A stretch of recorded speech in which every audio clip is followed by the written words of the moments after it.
Hi everyone, in front of me I've got CAT S53 and let me share with you how to change the video resolution on this device.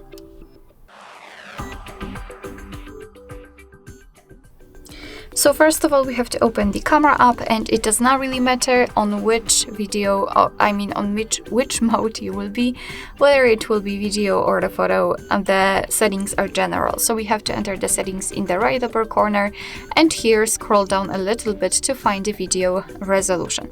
So let's tap, and as you can see in this device, we've got only two available resolutions, 1080p, which is recommended and is defaultly set, or 720p. So if you want to set this one, just tap on it.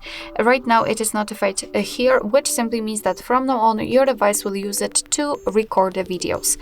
Of course, it's up to you which option like to use, but I highly recommend, and actually developer also recommended it, to use 1080p. Alright, so basically that's all. This is how to change the video resolution in your CAT S53. Thank you so much for watching. I hope that this video was helpful, and if it was, please hit the subscribe button and leave the thumbs up.